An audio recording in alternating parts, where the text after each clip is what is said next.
The majority of the plants within the Plants vs. Zombies franchise usually cost around 100 to 200 Sun. But in this video, I'm going to be showing you the most expensive plants within the entire Plants vs. Zombies franchise, starting off with the original game all the way up to the newest one, starting off with Cob Cannon. The Cob Cannon by itself costs a total of 500 Sun, though you have to add in the additional cost of the 2 kernel pulls, which adds up to 700 Sun. As all the kernel pulls are necessary to place that in the Cob Cannon, so you're counting all that combined, which ends up being 700 Sun, which makes it one of the most expensive plants within the entire Plants vs. Zombies franchise, though it makes sense as well this plant is extremely overpowered. As well, when you use this plant, you're able to shoot anywhere on the lawn, and in a 3x3 area around where the cob lands, you could deal 1800 damage. Which means it could basically kill every single zombie within the game, though it does have a 35-second recharge time, which severely nerfs how good this plant could be, as well 35 seconds is a really long time, though once again it sort of makes sense, as well without it would be extremely overpowered if it had a really low recharge time. So overall, Cob Cannon is a really good plant, though it does cost a lot of sun, and another really expensive plant within the game is the Winter Melon. As well, the Winter Melon by itself only costs 200 Sun, though you do need to place down a melon pole which costs 300 Sun to be able to place down the Winter Melon. This plant deals the exact same amount of damage as the melon pole, and it basically has the exact same stacks except for the fact that it could chill zombies in a 3x3 area, which ends up making the plant a lot better, as well it lowers their speed by about half, which is definitely worth it.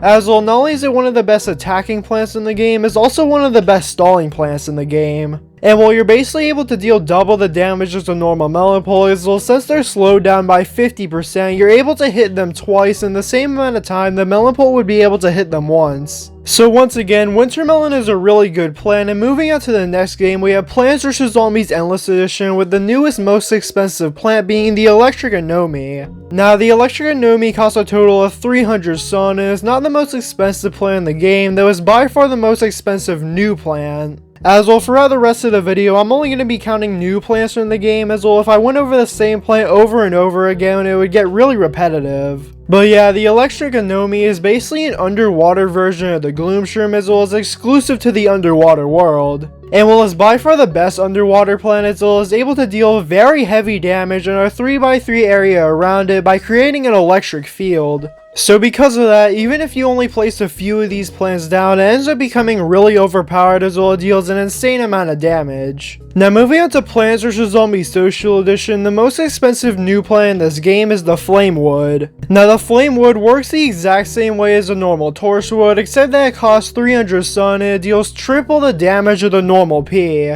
As all Torchwood normally only deals slightly more damage than the normal P, but this one deals triple the damage, making it a lot more overpowered. And while this plant has never really been seen in any gameplay, as well, Plants vs. Zombies Social Edition barely has anything archived from it, so we don't even have any footage of this plant. But from what the in-game stats say about this plant, it deals triple the amount of damage than the normal P, and it also has the exact same recharge time and toughness as the normal Torchwood. So it ends up making it a really good plant, and moving on to Plants vs. Zombies Adventures, we actually don't have sun in this game, and instead we have coins. So instead, I'm going to be counting the most expensive coin costs from the plant, starting off with the Bamboom. As well, the Bamboom is by far the most expensive plant in the game, as well it costs a total of 1600 coins. The Bamboom is the upgraded version of the Bamboo Shoot, as well within this game. Instead of having premium plants, they had VIP plants. And you can unlock these VIP plants by using gems, which usually cost real money to get, so these were basically the first type of premium plants before Plants vs. Zombies 2. And while this plant had really good range, which makes it even more overpowered, as well it deals one of the highest amounts of damage within the entire game, which is why it's so expensive. As well as one of, if not the best plant in the entire game when it comes to killing the zombies, as well it has a really good range and deals an insane amount of damage.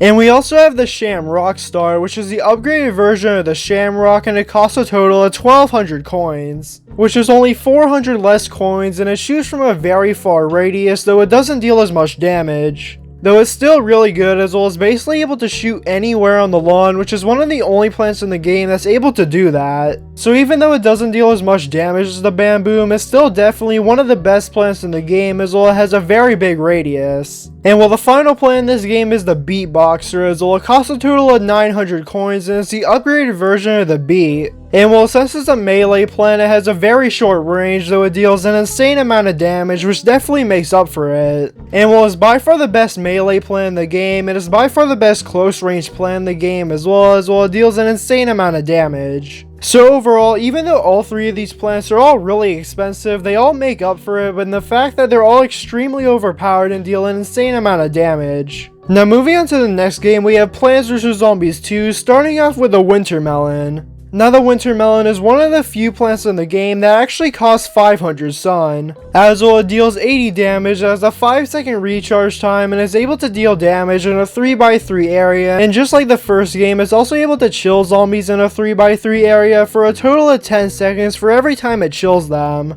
And well, since it slows down the zombies by 50%, it's able to attack them a lot more often compared to basically any other pulp plant within the entire game. And well, just like the first game, Winter Melon is still extremely overpowered, and moving on to the next plant, we have Banana Launcher, which also costs 500 sun. And while this plant is actually a manual plant, as you're able to choose anywhere on the lawn where you want it to shoot, just like the Cob Cannon. And well, once again, just like the Winter Melon, it has a 5-second recharge time, though that doesn't really change anything, as well, since it's so expensive, you don't really need to place them down that often. And while it deals a total of 1200 damage, making it one of the most powerful plants within the entire game, and is able to shoot every 20 seconds. And well, really, the only downside with this plant is that it's only able to deal the damage in a 1x3 area, so it's not as good as some other manual plants like the Cob Cannon from the original game. Though honestly, that's really the only bad thing about this plant, but besides that, it's still a really good plant, though there is a buff version of it within the game, being the Mistletoe.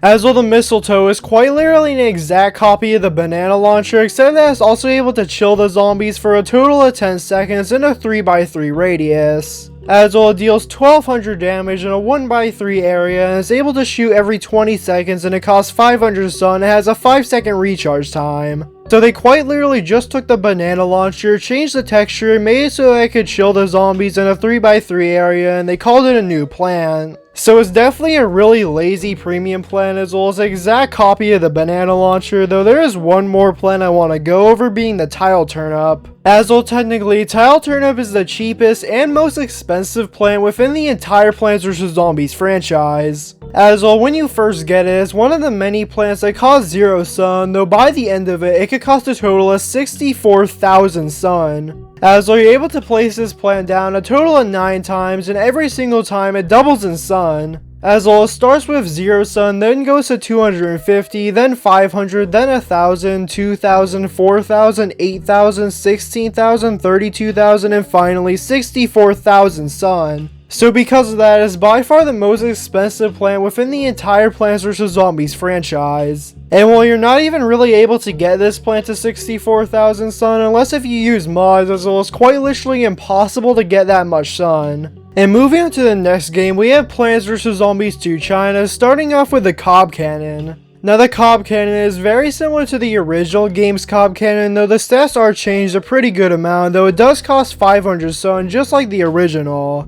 Though once again, just like the original game, you do need to place 2 kernel pulls side by side, which ends up making it a total of 700 sun. And while this plant ends up being a lot worse than the original game's Cob Cannon as well, instead of dealing 1800 damage, it only deals 1200 damage in a 3x3 area. And unlike the original game, it ends up having an extra 15-second attack rest, as well it takes a total of 50 seconds to recharge, making it not really a good manual plant, as well 50 seconds is an insanely long time for this game just to recharge one attack. So overall, within Plants vs Zombies 2 China, Cob Cannon is really just not that useful. But yeah, comment down below which of these plants are your favorite and which one do you think is the best, and yeah, hopefully you enjoyed this video. If you did, then please like, subscribe, and have a great day.